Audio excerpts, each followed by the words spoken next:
So the 327 is no longer going in here because we found an LS instead.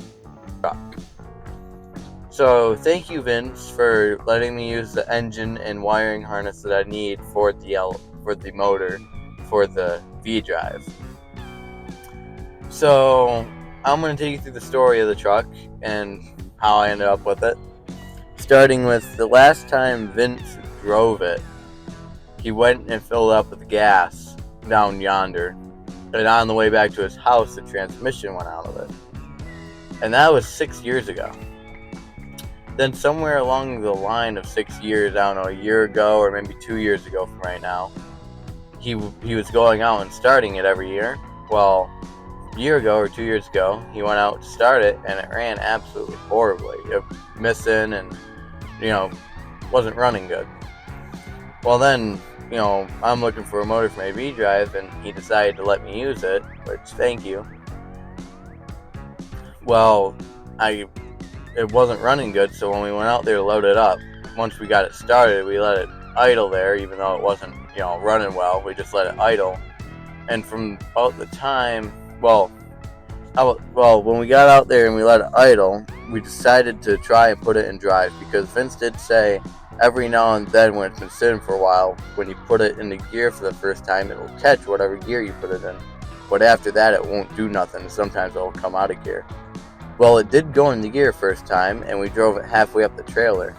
But then after we got halfway up the trailer, it came out of gear. We put it, I think, in neutral or something to hop out and look around. And then it wouldn't go back into gear. So then we had to winch it and pull with the Suburban, this truck, the rest of the way up on the trailer.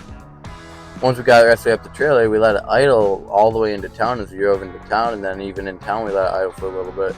And, it was still missing, wasn't running well. Well, then the next day comes by, and I hop up there, and this Mac tester that Kevin gave us, it allows us to go in and clear codes and look at the engine and data and everything. Well, we hooked it up, and cylinder 7 and cylinder 8 was not firing.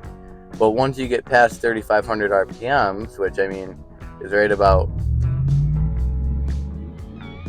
there, cylinder 7 would disappear, and it would start picking up cylinder 7 and run on cylinder 7. But cylinder 8 was a dead hole all the way through. Anyways, I decided to work on cylinder 8 because, all the way through dead hole, that might be the problem, since it was picking up cylinder 7. Well, I swapped the coil to cylinder 6 and took cylinder 6 coil on and put it on number 8, and I did that with the spark plug, spark wires, and then I did the injectors, and when I did the injectors, I took the injector rail off and cleaned all 4 injectors and swapped injector 8 with injector 2 because I got tired of using cylinder 8 swapping, and the issue didn't go away. So then after that, I went inside after doing that. Well, actually, before I checked the injectors, we took the bracket for all the solenoids off and took the valve cover off to make sure the valves, the exhaust valve and the intake valve were moving, and they were. All the valves were moving for cylinder 8 and the rest of them. And I put the stuff back on, and after I got to checking all that, I went inside and watched some LS videos, and basically it told me kind of what I knew already and a couple possibilities of what could be wrong. But anyways, I decided to work on cylinder 7, and I swapped the solenoids from cylinder 7 to cylinder 5, swapped the solenoids, the spark plugs, the spark wires, and then I went to the injectors, and I swapped the injector with cylinder 3. I don't know, once again, got tired of using cylinder 5 or whatever. And after doing that, I cleaned the rest of the injectors like I did the other side. And there was stuff in each injector. In cylinder 8, the injector was filled with crystallized gas. And then cylinder 7 was actually filled with like a mud. Not really crystallized gas, like a mud was filled with cylinder 7 injector. Well, after I got done cleaning those two out, the rest were clean, really. But after I got done cleaning cylinder 7 out, I put it back in. Well, I put it in cylinder 3 injector, and cylinder 3 injector went in cylinder 7 spot. But once I did that, hopped in here, and now it's smooth